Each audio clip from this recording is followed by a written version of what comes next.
The Galactic Coalition diplomatic vessel Harmonious Accord dropped out of hyperspace with practiced precision, its quantum engines humming to idle as it approached Earth's orbital defense grid.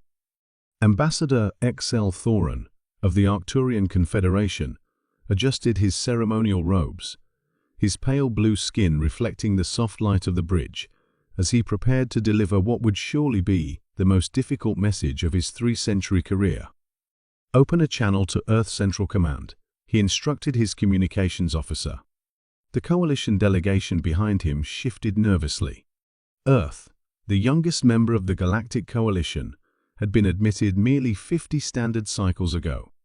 While humans had proven themselves resourceful allies in scientific endeavors and cultural exchanges, their military capabilities were considered quaint at best.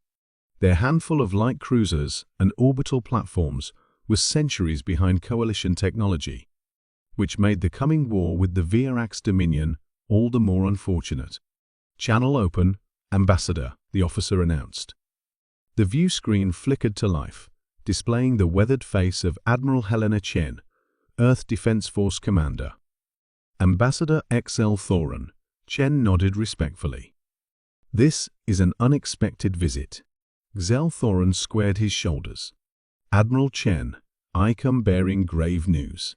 The Virax Dominion has broken the Treaty of Aldebaran. 3 Coalition worlds have already fallen. Their armada is—" He paused, his voice dropping, "headed for Sol System." A murmur ran through the Earth officers visible on screen, but Chen's expression remained impassive. "I understand," she replied quietly. And the Coalition's response? This was the truly difficult part. XL Thorin's secondary hearts constricted with shame. The Coalition Defense Fleet has been. Several member worlds have recalled their vessels to defend their home systems. The remaining forces are regrouping at Proxima Centauri, but— He trailed off. "But they won't arrive in time," Chen finished for him. It wasn't a question. "No," XL Thorin admitted. "The Virax fleet will reach Sol in approximately 72 hours. We are here to coordinate evacuation of your leadership and genetic repositories. The Coalition will, of course, provide sanctuary for as many of your people as can be transported." To his surprise, Admiral Chen didn't react with panic or outrage. Instead, she seemed to be considering something, her eyes distant. "How many Virax vessels?" she asked. 347 capital ships, including 5 dreadnoughts," XL Thorin replied grimly. "Admiral, I understand this is difficult, but Earth's defense forces cannot possibly—" "Ambassador," Chen interrupted, "I appreciate the Coalition's concern. But Earth will not be evacuated." XL Thorin blinked his 3 eyes in succession, the Arcturian equivalent of stunned disbelief. "Admiral, with all due respect, the Virax fleet outguns your forces by several orders of magnitude. Resistance would be—" "Perhaps," Chen said, with the faintest hint of a smile. "It's time the Coalition learned why humans were quarantined by the Old Ones for 10,000 years before we joined galactic society." Before XL Thorin could process this statement, the bridge's proximity alarm sounded. "Ambassador!" His sensor officer called out, mandibles clicking rapidly. "Massive energy signature detected from Earth's moon." The view screen split to show a real-time feed from the far side of Luna. The lunar surface was moving. No, it was opening. Massive plates of what had appeared to be natural lunar regolith slid apart, revealing a cavernous hangar beneath. And rising from that impossible depth was something.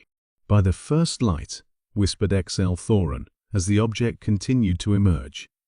It was a ship if such a colossal structure could be called a ship. It dwarfed the largest Coalition dreadnought by a factor of 10.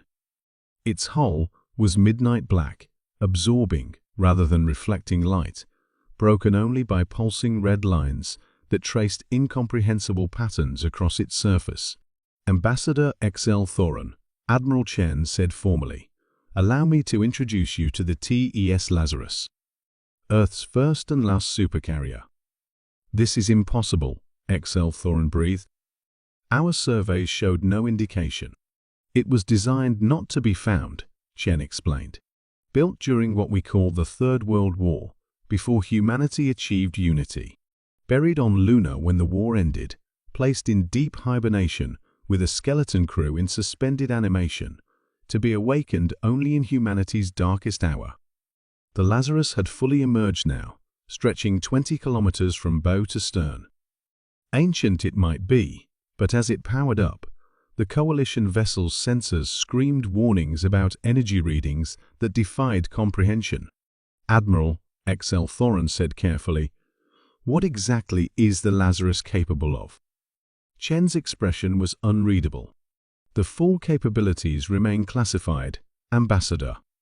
But I can tell you, it carries antimatter weaponry, dimensional phase technology, and a propulsion system that, well, let's just say FTL travel was not a new concept when we joined the Coalition."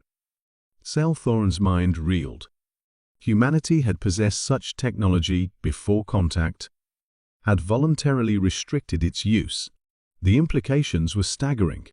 "We've maintained the Lazarus in secret because we understood how its existence would be perceived," Chen continued. "Humanity's history is complicated.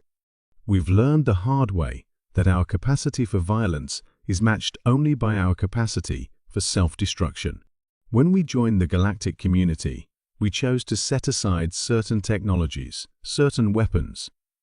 On the view screen, the supercarrier began to move, its massive form accelerating with impossible grace. "Admiral," XL Thorin said, finding his diplomatic voice again, "the Coalition must be informed about this vessel immediately. The technological and strategic implications." "We'll have to wait," Chen interrupted. "Ambassador, please withdraw the Harmonious Accord to a safe distance. The Lazarus is preparing to jump to the edge of the system to intercept the Virax fleet. Admiral, I must strongly protest." The Coalition protocols clearly stated. Chen's expression softened slightly. "Ambassador, we understand your concern. But Earth has not survived this long by leaving its fate in others' hands.